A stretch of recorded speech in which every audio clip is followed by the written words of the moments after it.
बिस्मिल्लाहिर्रहमानिर्रहीम। आज हम सेट के बारे में जानेंगे।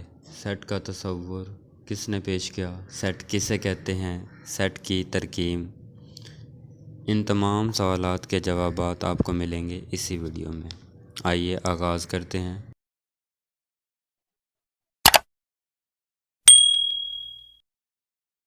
सेट का तसव्वुर 19वीं सदी में जॉर्ज कैंटर ने 1873 ईस्वी में पेश किया।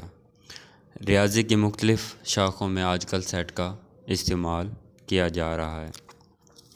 सेट किसे कहते हैं, इसके बारे में जानते हैं।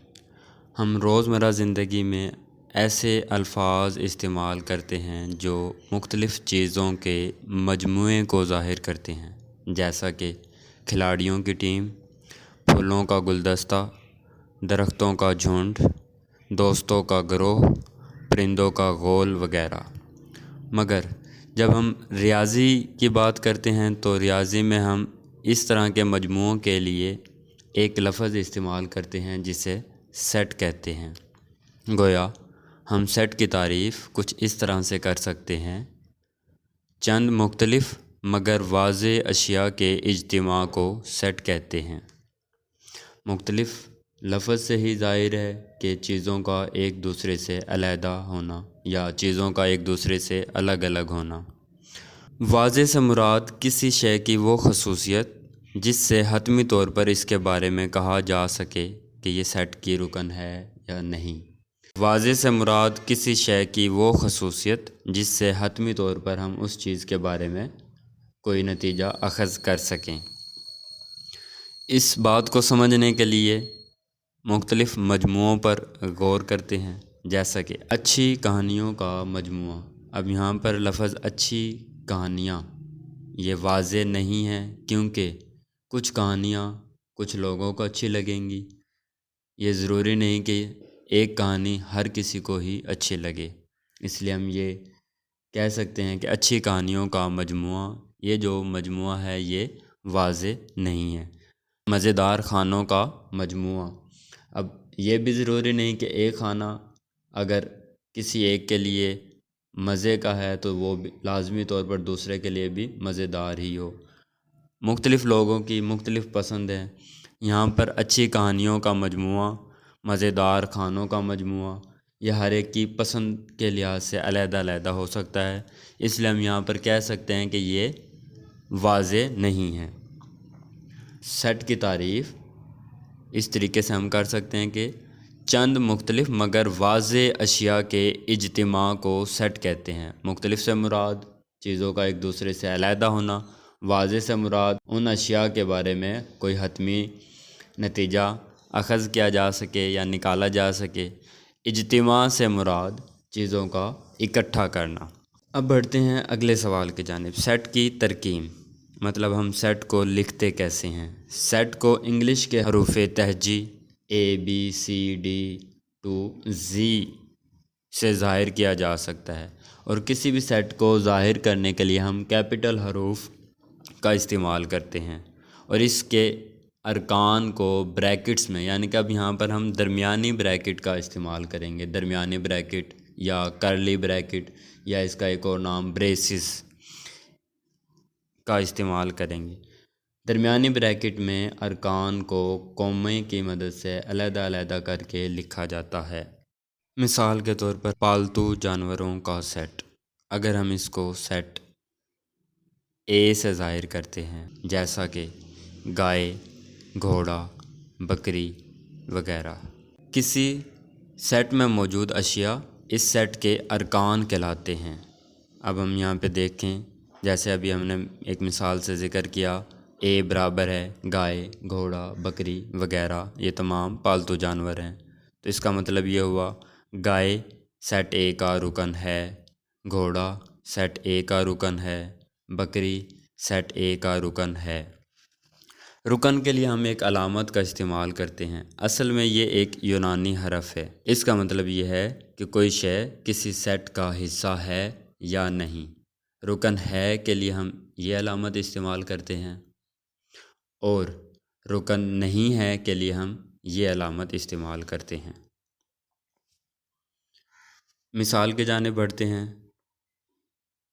مثال نمبر 1، درج ذیل سیٹوں کے ارکان لکھیے۔ سیٹ اے برابر ہے 1 2 3 4 5۔ یہاں پر ہم واضح طور پر ان کو اس طرح سے لکھ سکتے ہیں۔ 1 رکن ہے سیٹ اے کا، 2 رکن ہے سیٹ اے کا، 3 رکن ہے سیٹ اے کا، 4 رکن ہے سیٹ اے کا، 5 رکن ہے سیٹ اے کا۔ اس طرح سے ہم تمام ارکان کو علیحدہ علیحدہ کر کے یہ بتا سکتے ہیں کہ یہ سیٹ اے کا حصہ ہے۔ ایک اور مثال، سیٹ سی برابر ہے فیصل آباد، اسلام آباد، سیالکوٹ، کراچی، لاہور۔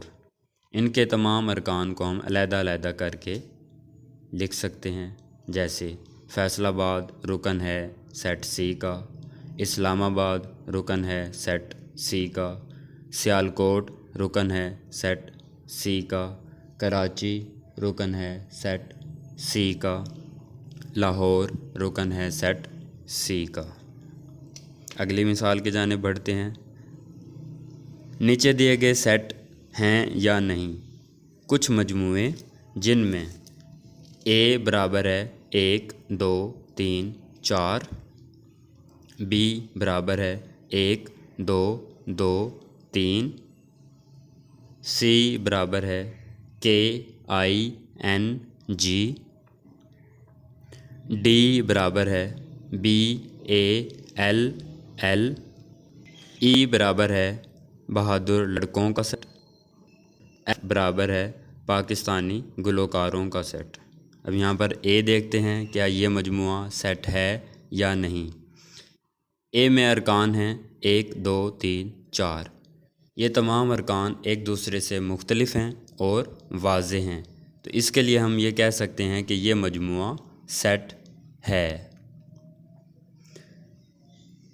بی والے مجموعے میں ارکان شامل ہیں 1 2 2 3۔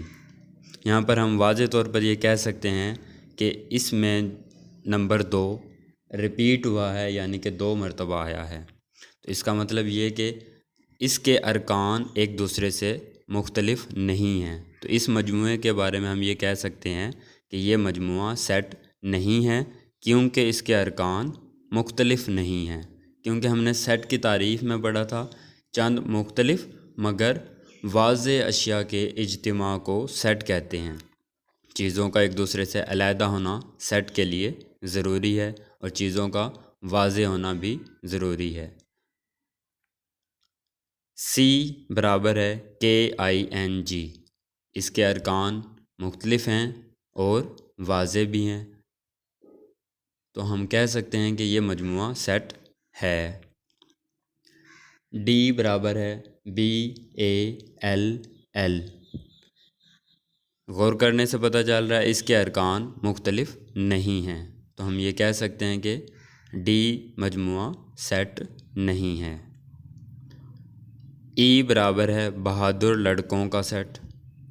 اب یہاں پر لڑکے ایک دوسرے سے علیحدہ علیحدہ تو ہوں گے، یعنی کہ وہ ایک دوسرے سے مختلف ہیں، لیکن ہمیں اب یہ واضح نہیں ہے کہ وہ بہادر کس لحاظ سے ہیں، تو اس لیے ہم یہ کہہ سکتے ہیں کہ ای والا مجموعہ یعنی کہ بہادر لڑکوں کا سیٹ یہ سیٹ نہیں ہے، کیونکہ اس کے ارکان واضح نہیں ہیں۔ پاکستانی گلوکاروں کا سیٹ، پاکستانی گلوکار ایک دوسرے سے علیحدہ ہیں، مختلف ہیں، واضح بھی ہیں، اس کا مطلب ہم یہ کہہ سکتے ہیں کہ یہ مجموعہ سیٹ ہے۔ اس طرح سے آج ہم نے جانا سیٹ کی تعریف کے بارے میں، سیٹ کو لکھنے کا طریقہ، اور کوئی بھی چیز سیٹ کا حصہ ہے یا نہیں ہے، اور ہم نے مختلف مجموعوں کے بارے میں یہ جانا کیا وہ سیٹ ہیں یا نہیں۔ اب مجھے دیجیے اجازت، اگلی ویڈیو میں حاضر ہوں گے ایک نئے سبق کے ساتھ۔ اللہ حافظ۔